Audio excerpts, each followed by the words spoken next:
बिस्मिल्लाहिर्रहमानिर्रहीम अस्सलामुअलैकुम। Welcome back to my YouTube channel. क्या हाल चाल है आप सबके। उम्मीद है कि आप लोग सब खैरियत से होंगे। मज़ेदार सी इमली की खट्टी मीठी चटनी बनाना सिखा रही हूँ, जो कि आप दही बड़ों के साथ, छोलों के साथ, इवन के समोसे पकौड़ों के साथ भी इंजॉय कर सकते हैं। बहुत मज़े की चटनी बनती है और ये बहुत ज़बरदस्त रहती है, सबकी फेवरेट होती है। आसान सी रेसिपी है। चलें फिर स्टार्ट करते हैं रेसिपी। यहाँ मैंने 2 कप इमली का पल्प लिया है। अगर आप चाहें तो आधी रेसिपी कर दें इसकी, और आधी रेसिपी से आप इसको बना सकते हैं, यानी कि हाफ़ कप आप इमली का पल्प ले सकते हैं, या फिर आप 1 कप से भी बना सकते हैं। मैंने यहाँ पे 2 कप इमली का पल्प लिया, यहाँ पे 1 कप मैंने इमली का पल्प डाल दिया है, और अब दूसरा 1 कप डाल देती हूँ मैं। दूसरा कप भी चला गया यहाँ पे।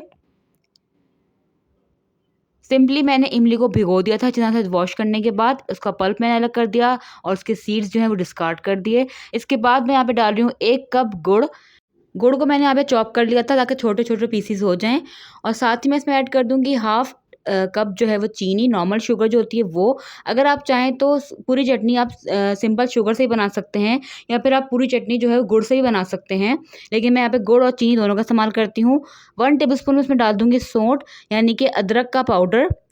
यहाँ पे आप जो अदरक होती है वो उसके स्लाइसेस भी करके ऐड कर सकते हैं। 1 टीस्पून इसमें सफ़ेद ज़ीरा चला गया। कुटी हुई लाल मिर्च ऐड कर दूँगी इसमें 1 टेबलस्पून, और पिसी हुई लाल मिर्च ऐड कर दूँगी मैं 1 टेबलस्पून। और यहाँ पे मैं काला नमक यूज़ कर रही हूँ 1 टीस्पून। काला नमक से काफ़ी अच्छा टेस्ट आता है, ज़रूर ऐड करिएगा आप। और 1 टीस्पून मैं इसमें नॉर्मल सॉल्ट, टेबल सॉल्ट होता है वो ऐड करूँगी। अब अच्छी तरीके से मिक्स करने के बाद इसका फ्लेम ऑन कर दूँगी मैं। तकरीबन ये 20 से 25 मिनट तक आराम से पकेगी। थोड़ा पानी मैं इसमें ऐड कर दूँगी, और इतना पकाऊँगी जब तक कि इसकी रिक्वायर्ड कंसिस्टेंसी हमें ना मिल जाए। इस तरीके से मैंने तकरीबन हाफ़ कप पानी इसमें ऐड किया है।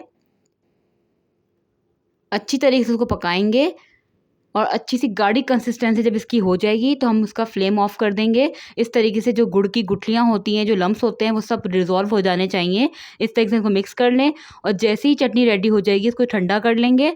और ठंडा करने के बाद इसको आप किसी भी एयर टाइट जार या एयर टाइट जो कंटेनर होते हैं उसमें आप इसको इस तरीके से सिक्योर कर सकते हैं, स्टोर कर सकते हैं, या फिर ज़िप-लॉक बैग में भी आप स्टोर कर सकते हैं इसको, और फ्रीज़ कर दें।